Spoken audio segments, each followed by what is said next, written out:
hoje o nosso aulão é sobre hiperadrenocorticismo.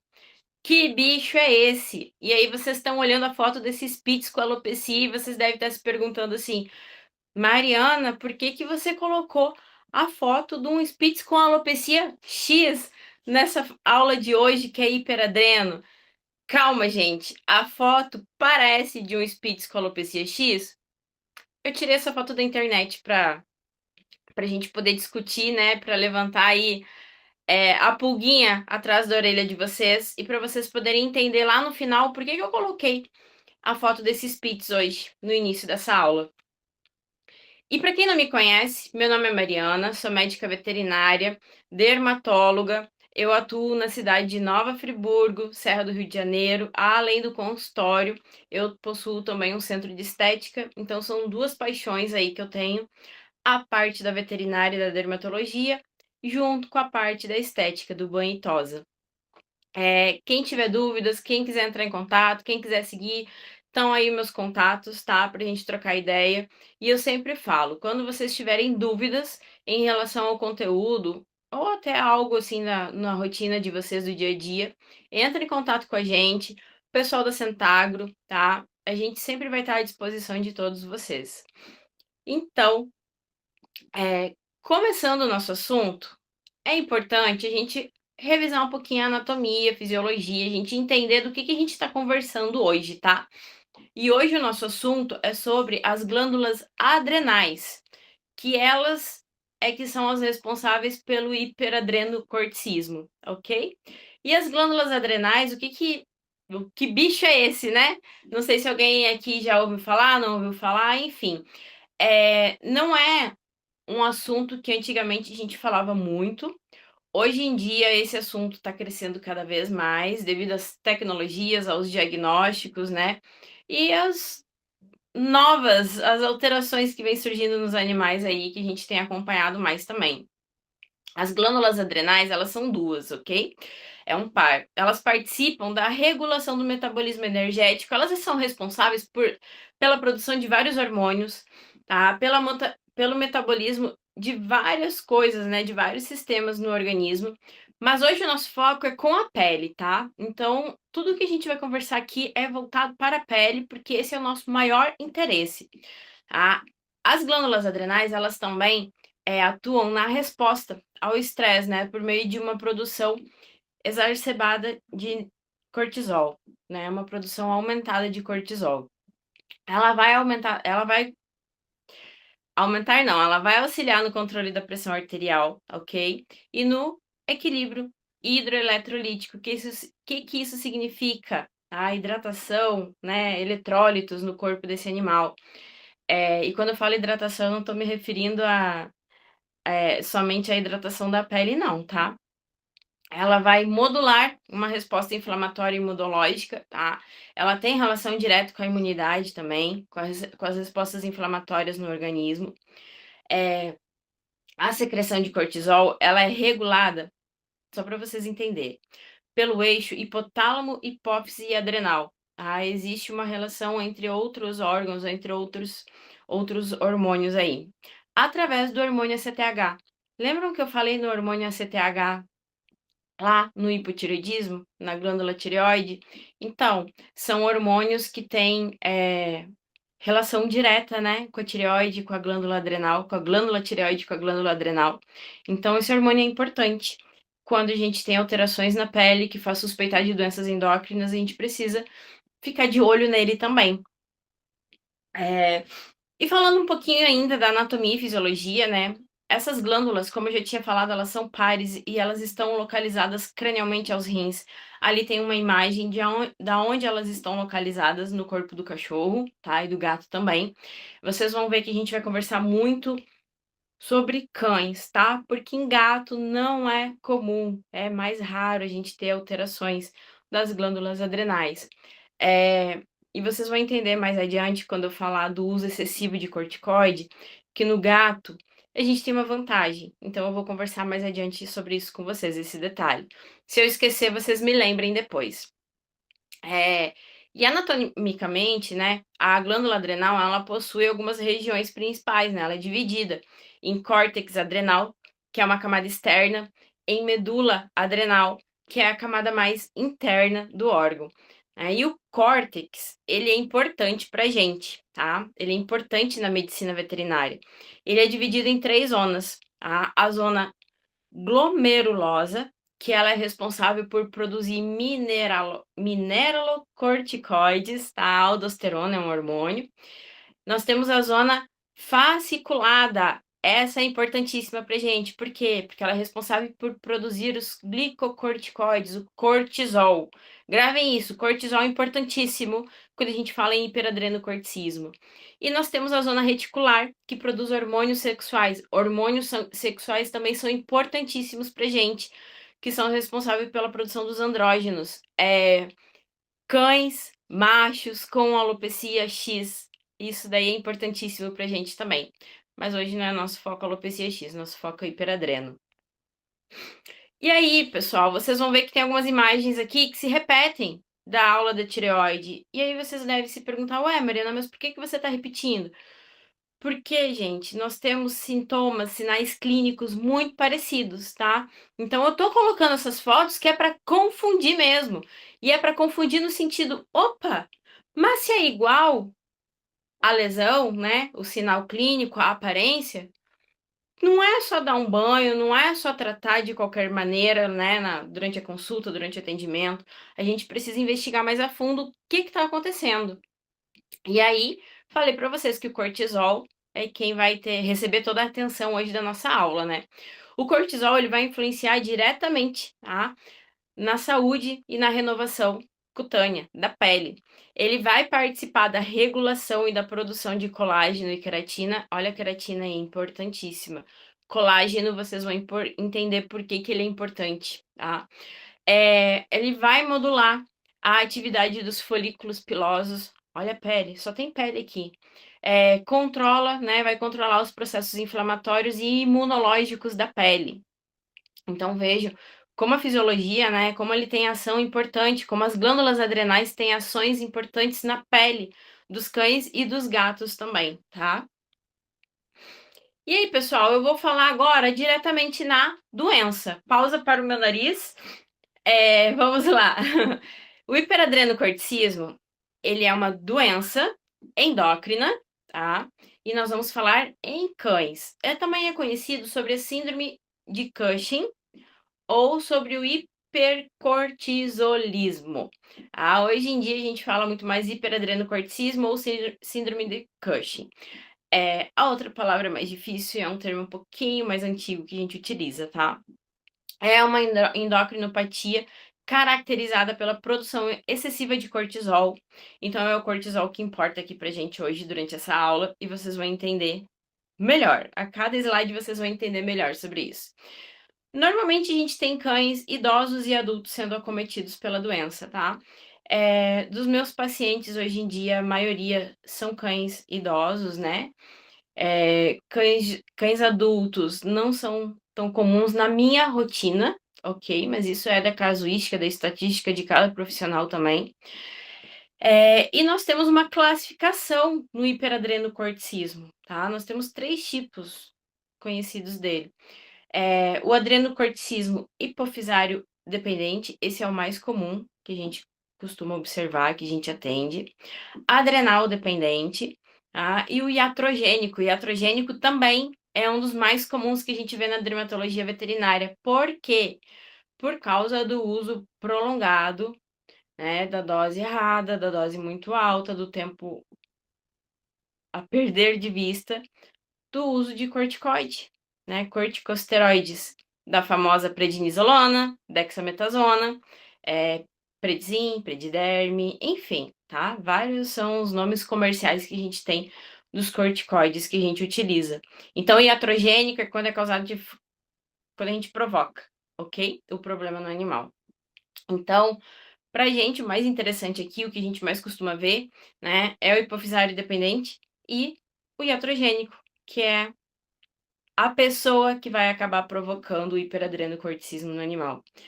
Mariana, você não falou que é o uso do corticoide? Eu digo, sim, gente, mas e aí? Quem é que dá o corticoide pro cachorro? O cachorro toma sozinho ou é a gente que dá? Né? É o ser humano, é a pessoa. Então, existem casos de neoplasias, tá? Nas glândulas adrenais ou na hipófise, que isso também pode causar um hiperadrenocorticismo. Não é tão comum, tá? Esses casos mais à parte. E aí, nós temos alterações, né, no nível de cortisol no organismo desse animal. E o que que isso pode causar? Quais são os sinais clínicos, né? Quais são as alterações no organismo e principalmente na pele, que é o que a gente está falando aqui hoje, né? Nós vamos ter normalmente uma alopecia bilateral simétrica, então o que que isso significa? A gente vê falha de pelo lindamente de cada lado, exatamente igual. Na alopecia X a gente vê isso também, né? A mesma falha de pelo que tem de um lado, tem no outro, na alopecia X, e isso confunde, tá? Isso gera pegadinha, e isso a gente precisa estar atento e entender quais são as doenças que podem causar a alopecia simétrica. Alterações hormonais, por exemplo, neoplasias de testículo em machos, podem causar esse mesmo sinal clínico. Tá vendo a bunda do cachorro ali, pelada, toda bonitinha, parece que foi tirada exatamente, né, milimetricamente igual dos dois lados. Isso pode acontecer no hiperadrenocorticismo, em neoplasias sexuais, né, de testículo em machos, neoplasias de ovário em fêmeas, tá? Aumento, alteração nos hormônios sexuais femininos. Então a gente tem o mesmo tipo de alteração. Olha aí, já falei 3 doenças diferentes para vocês que causam o sintoma, né, o sinal clínico exatamente igual. Nós temos um afinamento cutâneo. O que que é isso? É aquela pele extremamente fina que parece que vai se rasgar a qualquer momento. Isso é o que tem a ver com a produção de colágeno. Então a gente começa a ver esse tipo de alteração. Nós temos uma hiperpigmentação. Se vocês olharem a foto do cachorro aí de bumbum, tem partes que estão mais escuras, né? Isso é hiperpigmentação. Deixa eu só olhar aqui a outra foto.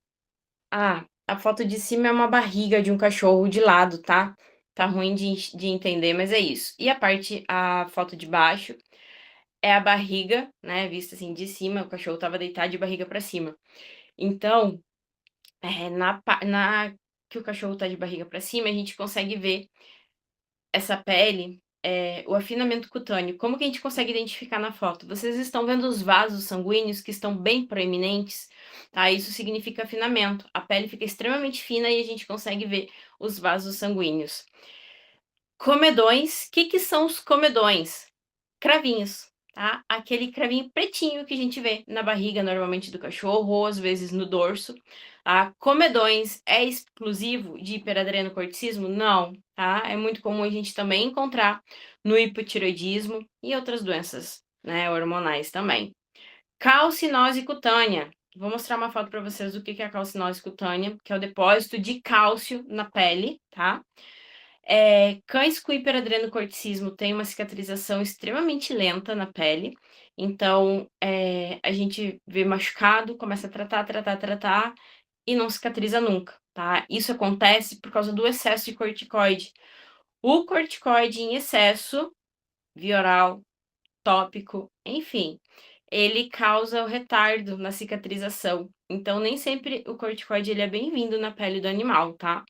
Seborreia, olha a seborreia aí. Ué, Mariana, mas seborreia não tem na dermatite atópica? Tem na dermatite atópica, tem no hipotireoidismo, e as piodermites também.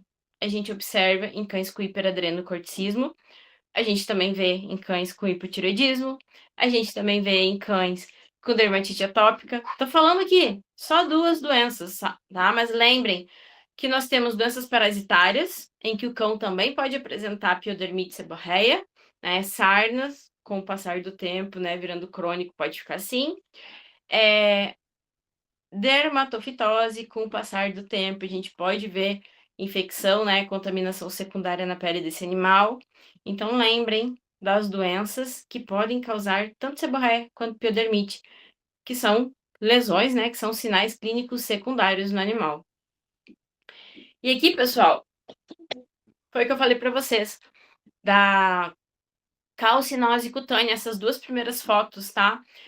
O cachorro preto ali é o dorso dele, tá? O pescoço, a região do pescoço.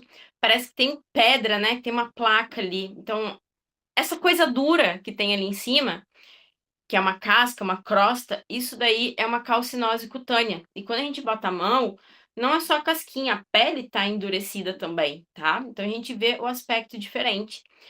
Na segunda foto também é uma calcinose cutânea, tá? Então são várias bolinhas branquinhas, tá? Que a gente vê na pele. Isso é muito mais, esse aspecto é muito mais comum a gente ver realmente na barriga do cão, tá? E a sensação é que se a gente espremer, vai sair como se fosse um cravinho, né? Mas não é. Isso é calcinose e a gente não consegue espremer, tá? E a segunda foto é só para eu relembrar vocês do abaulamento, espessamento do abdômen, tá? Esse cachorro ele fica barrigudo, tá? Fica pançudo. E aí nós temos a pele fina, tá? O afinamento da pele. Então, mais uma alteração aí. A Mariana, é só o hiperadreno que faz isso? Não, gente. Tem doenças que, conforme vão ficando crônicas, elas podem causar essa alteração na barriga também, tá?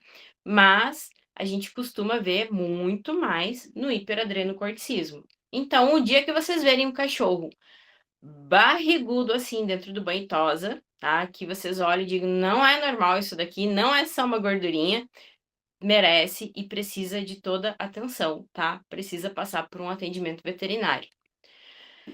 E aí, pessoal, em relação ainda aos sinais clínicos, né? O que a gente costuma ver, além do que eu falei para vocês nesses cães com hiperadreno? Poliúria e polidipsia. O que significa isso, Mariana? Beber água em excesso, fazer xixi em excesso, tá? Bebe muita água, faz muito xixi. Polifagia, aumento da fome. Come desesperadamente, tá sempre com fome, parece que o mundo vai acabar e ele precisa comer, tá? Por que eu falo dessa maneira? Porque eu tenho um Spitz com hiperadrenocorticismo e ele come como se o mundo estivesse acabando, tá? E é exatamente assim, a gente vê um cão com hiperadreno quando tem esses sinais. É um cão mais agitado, tá? Então a gente precisa ficar de olho. Por exemplo, se a gente tem dois cães em casa e um bebe muita água, bebe muito xixi, come desesperadamente, é gordinho, e a gente compara com o outro cachorro, que é mais tranquilo, que tá na paz, que tá de boa, esse cão que tem hiperadreno, vocês vão acabar observando ele mais ofegante, né? Ele acaba ficando a maior parte do tempo mais ofegante porque fica extremamente agitado. E isso é por causa do excesso dos hormônios, tá? Ah, Mariana, mas tem outras doenças que podem causar, né? Deixar o cão ofegante? Tem, gente. Cães com problemas cardíacos, tá? Eles podem ficar mais ofegantes. Então a gente precisa investigar o coração também, tá? Pra ver aí se pode estar acontecendo alguma coisa no coração. A distensão abdominal, que eu já falei pra vocês, né? O abdômen ele fica pendular. Não é só uma barriguinha gordinha, fica aquele barrigão assim caidão, tá? O pendular. Fraqueza muscular, tá? Que nem acontece o afinamento da pele, o músculo ele fica fraco também. Esse animal tem muita intolerância ao exercício, então lembre do diferencial de animais com cardiopatias, tá? E a ofegação excessiva que eu falei para vocês, né? Fica extremamente ofegante. Então são sintomas, são sinais clínicos que quando a gente observa, a gente precisa investigar quais são as doenças que estão causando isso daí, que podem causar essas alterações aí, ok? E aí, pessoal? Vocês, não sei se vocês perceberam, mas o que eu mais coloquei aqui foi foto de Poodle, né? Poodle era uma das raças que a gente via com maior frequência. Por que a gente via o Poodle com mais frequência? Será que é porque era uma raça que estava na moda? Que nem hoje o Shih Tzu e o Spitz estão na moda? Então, levanta essa dúvida aqui. Porque hoje em dia, não é exclusivo do Poodle, tá? A gente vê muito em Shih Tzu, a gente vê muito em Spitz. E assim, vou dizer pra vocês, a maioria dos meus pacientes são todos Spitz não, perdão. A maioria dos meus pacientes são todos Shih Tzus, tá? Por que eu vejo mais no Shih Tzu? Porque são cães alérgicos também. Alguns não são alérgicos, só tem hiperadreno, mas são os cães que estão na moda, né? Os cães que têm a raça que tá em maior quantidade aí no mercado, que tá na casa das pessoas. Então é o que a gente vê com mais frequência, é o que eu vejo com mais frequência hoje, tá? Então, antigamente era mais o poodle, porque era a raça que estava na moda. E aí, essas fotos dos poodles, assim, é algo muito clássico, porque hoje, quando a gente vê um poodle com esse aspecto, a gente vai logo pensar em hiperadreno, tá? É difícil um veterinário ver um poodle assim e não pensar em hiperadreno, tá? E para vocês entenderem hoje, é, que 70 a 80% dos cães com hiperadreno, olha a quantidade, tá? Eles possuem, manifestam, né, alterações dermatológicas. Então, olha como é alto a incidência de dermatopatia, né, de alterações dermatológicas na pele desses cães com hiperadreno. A grande maioria, muito mais do que a metade, né? E as alterações cutâneas, né, são um dos primeiros sinais que a gente observa. E quando que a gente vai observar? Normalmente é no banho e tosa, né? Porque a maioria dos cãezinhos estão toda semana tomando banho. Então, quem acaba vendo é o groomer, tá? Então, o que que a gente pode ver dentro do banho e tosa? Aquelas lesõezinhas com casquinha, esse abdômen aí um pouquinho mais abaulado na hora que a gente vai soprar um cão peludo, fica mais fácil de ver, né? Ou às vezes a gente levanta ele um pouquinho para fazer higiene, que a gente vê aquela barriguinha lá caída. Essas falhas, essa alopecia, a gente também consegue observar. Então, por exemplo, um cão peludo que está em fase inicial da alopecia, fica muito mais fácil a gente identificar na hora que a gente está soprando, né, secando esse animal. Então, normalmente, esses sinais a gente acaba identificando dentro do banho e tosa. E aí, não é só hiperadreno, né, que a gente identifica as alterações cutâneas. Dermatite atópica, alergia alimentar, dermatite picada de pulga, é, hipotireoidismo, as sarnas, tudo isso são alterações, são doenças que causam lesões de pele, que é dentro do banho e tosa que a gente acaba vendo muitas vezes, porque o dono, principalmente um cão peludo, ele não consegue observar essas alterações, ele não tem esse olhar minucioso e é mais difícil quando o cachorro tá seco, né, de a gente identificar essas alterações. O diagnóstico precoce, gente, ele vai auxiliar na qualidade de vida, no controle das complicações sistêmicas, na terapia adequada. Por quê, gente? Hiperadrenocorticismo pode causar outras alterações, tá? Não é só problema de pele. Então a gente precisa ficar de olho nesse organismo, né? Nesse ser vivo, se é só problema na pele ou se tá com outros problemas já. É, Antigamente, hoje em dia ainda é um pouco considerado, mas eu falo antigamente porque comigo, tá? A conduta, o resultado, a resposta é diferente. Antigamente era uma doença que a gente dava uma baixa estimativa, assim, era um prognóstico de reservada ruim. O cachorro não tinha muito tempo de vida, vivia poucos anos, sei lá, um ano mais ou menos, era isso que era estimado. Hoje em dia, eu tenho pacientes que viveram muito mais de um ano, 3, 4, 5 anos com a doença. Tenho cães, pacientes vivos até hoje, porque ainda não estão extremamente velhos, tá? E os que vieram a óbito é porque estavam muito velhos, tinha 16 anos, tinha 15 anos, então eram cães velhos, tá? Não eram cães jovens que morreram por causa do hiperadrenocorticismo. Eu tenho uma paciente que ela veio até mim por causa de uma verruga na pele, tá? Mas ela é uma poodle com hiperadreno.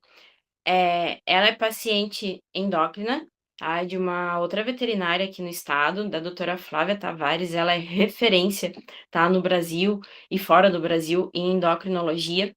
E essa paciente, né, que veio para mim por causa de uma verruga, ela é uma cachorrinha que tem 8 anos e ela foi diagnosticada com 8 meses, mais ou menos, de vida, que tinha hiperadreno, né? Ela tem uma alteração na hipófise, no hipotálamo que ela tem.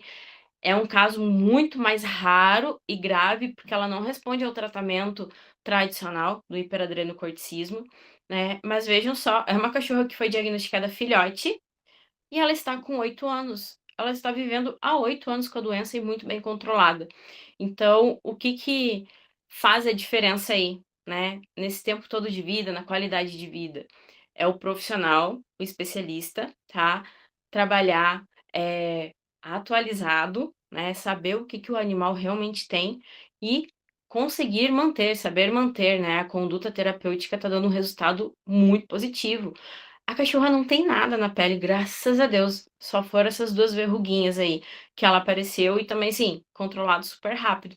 Só que é um animal que a gente não pode usar corticoide pra nada. tá? Porque se a gente der uma gota a mais de corticoide, desanda tudo aí na vida dela. Então, a gente tem que ter muito atenção.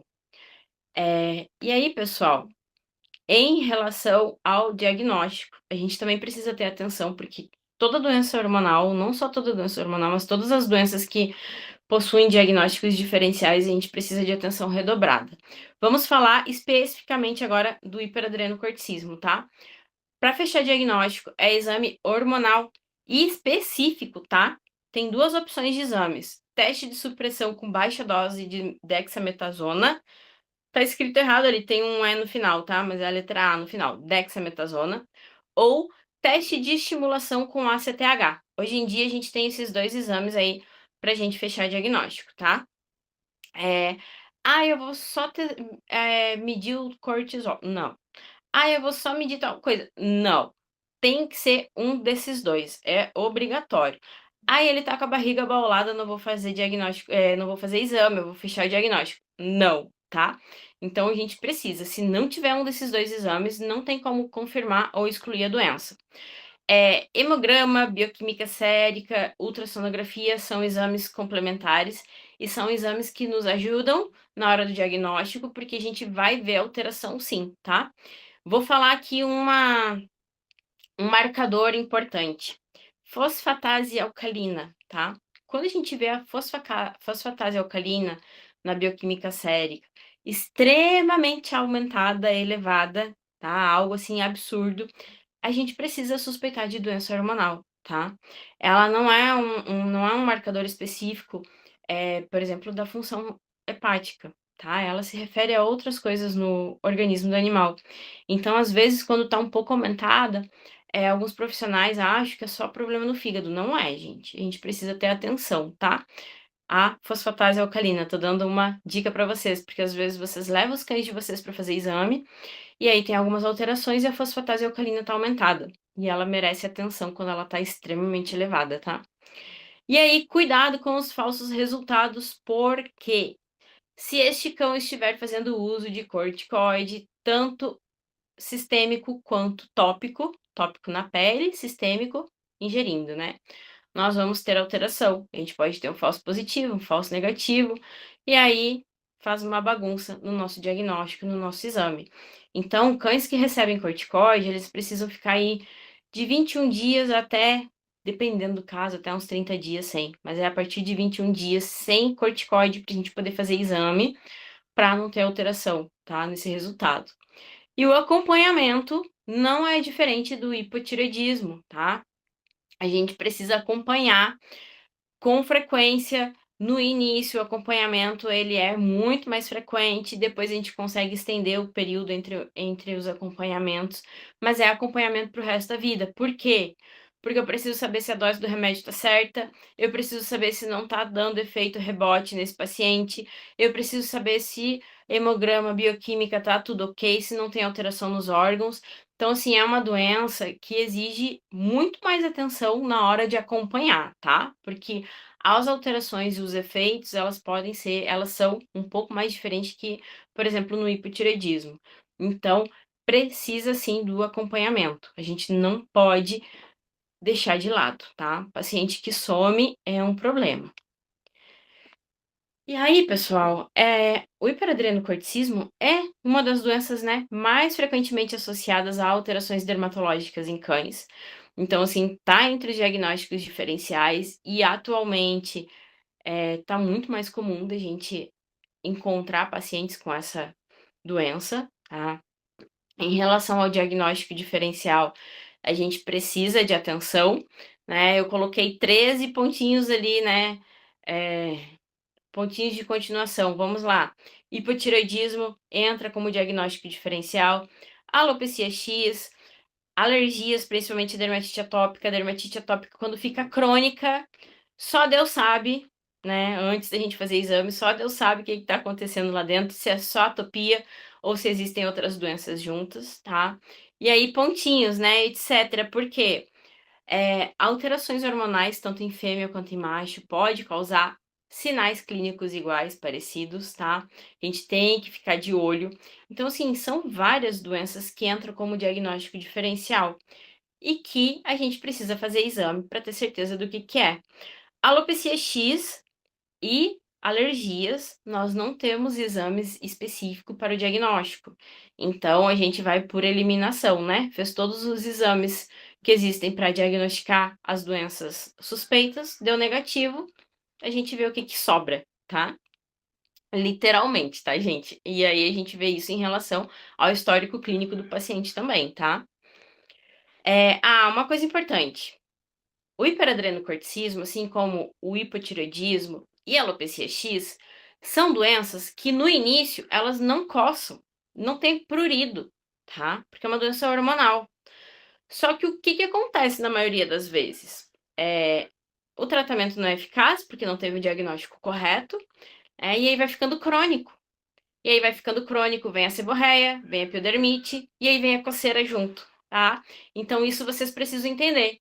Que no início ela não causa coceira, mas quando ela já tá crônica, ela causa coceira e confunde com uma doença alérgica, por exemplo, tá? Então, atenção total. Até hoje, dos meus pacientes com hiperadreno, eu não peguei nenhum que não tivesse coceira, tá? Porque já tava crônico. Então, só para vocês entenderem.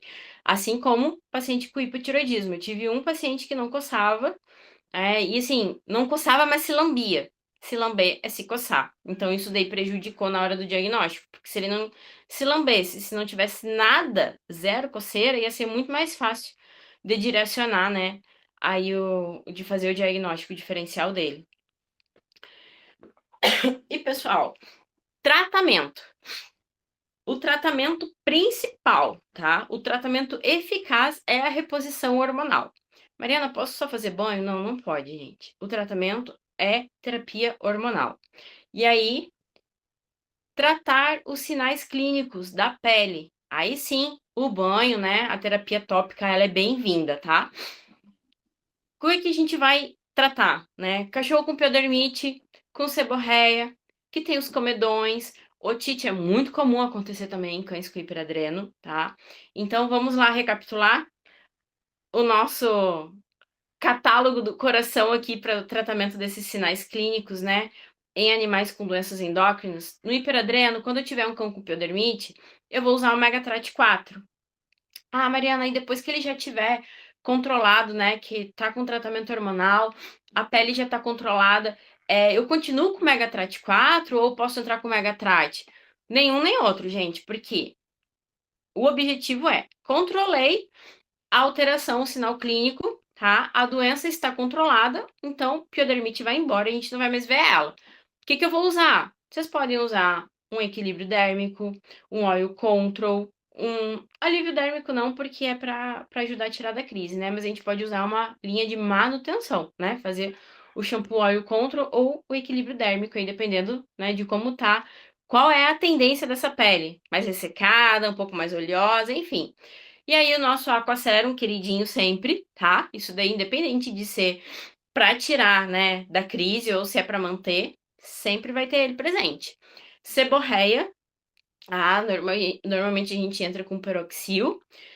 Depois, quando já tá controlado, a gente decide, né? A gente vai acompanhar e vai escolher ou oil control ou equilíbrio dérmico. Comedões. Que é isso? Lembrem, são os cravinhos pretinhos, tá? Eu achei que eu tivesse colocado uma foto, mas depois eu acrescento a foto aqui dos comedões. Os comedões não é qualquer produto que a gente consegue tratar, então é o peroxil, tá?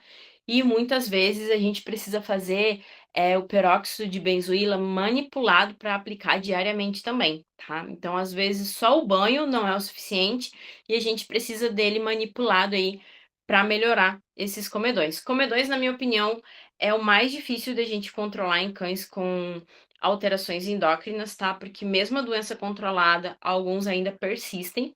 É como a otite e a lambedura de pata em cães com alergia, né? Que é a parte mais difícil da gente controlar. Então, peróxido de benzoíla é muito bem-vindo e é importante. É a única maneira da gente conseguir aí, é o tratamento eficaz, tá? Mariana, posso usar o Megatrat 4 nos comedões? A gente não vai ver resultado, tá, gente? Otite, né? O cão que tiver otite, a gente precisa tratar conforme, né, a apresentação dela. E agora uma observação importantíssima em relação à calcinose cutânea. Como que a gente trata a calcinose cutânea? Nem sempre o cão recebendo tratamento para o hiperadrenocorticismo, a calcinose cutânea ela vai se resolver sozinha, tá? Então, o que que a gente precisa fazer?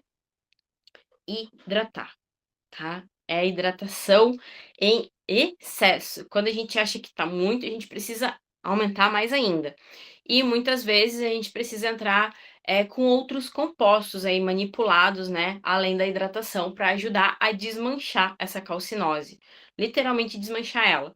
Então, uma hidratação pesada para a gente usar na região da calcinose, que é muito bem-vinda, né? É o nosso Blend Repair, tá? Concentração de óleos aí, ele vai ajudar a hidratar, assim, a super hidratar essa região. E por que que eu tô falando nele? Ah, Mariana, o Hydrate System pode usar? Pode, gente. Mas assim, na minha opinião, a gente precisa de algo mais denso, algo mais pesado, algo que deixe mais resíduo. Então, o Blend Repair vai ter uma ação residual bem mais potente, né? E a gente vai precisar usar todo dia, mais de uma vez por dia. Por isso que eu tô falando nele, por isso que eu estou me referindo a ele, tá? Então, é um produto muito bem-vindo nessa hora, tá? Dependendo do nível da calcinose, a gente consegue manter só com ele e reverter esse quadro. Dependendo do quadro, né, do nível, aí a gente precisa entrar com outros ativos aí junto, outros ativos manipulados. E o Aqua Serum, tá? Independente do nível da calcinose, a gente vai usar todos os dias para hidratar essa pele aí também, tá? Depois que a calcinose ela vai embora, né, que a gente resolve esse problema, a gente tem que lembrar que essa pele ela necessita de uma reposição cutânea também, tá? Reposição de barreira cutânea. Então, o Aquaserum ele vai nos ajudar, ele vai ser muito bem-vindo. E aí, pensando na reposição de barreira cutânea, a gente pode associar ele e o Hydrate System, ok? Agora, pensando exclusivamente na calcinose cutânea, o Hydrate System não vai ser tão benéfico pra gente. Mas lembrem, Blend Repair, nosso queridinho nessa hora, tá? Vai ser muito bem-vindo e vai ajudar demais. Pessoal, deixa eu voltar aqui que eu ia falar do uso de corticoide, né? Cães que a gente suspeita que tem doença alérgica ou que realmente, né, tem a doença alérgica, principalmente a dermatite atópica, muitos vão na consulta na primeira vez, né? Excluiu o hiperadreno, excluiu o hipotiroidismo, tem nada de doença endócrina, é só alergia mesmo, tá? E aí, normalmente, em muitos casos, a gente utiliza o corticoide para tirar da crise. Lembrem, corticoide para tirar da crise, corticoide não é para manutenção. Mas o que que acaba acontecendo? O tutor some, tá? O cachorro melhorou para tirar na hora de tirar da crise, ele some, para de fazer tudo e o cachorro volta com o mesmo problema. Não foi dada continuidade na manutenção desse paciente porque o tutor sumiu. E aí o que que ele vai fazer? Ele vai repetir a receita que o veterinário passou com corticoide. E aí ele vai ficar repetindo a receita pro resto da vida. Eu já recebi paciente que está há 2 anos tomando corticoide todos os dias, ou dia sim ou dia não, ou toda semana.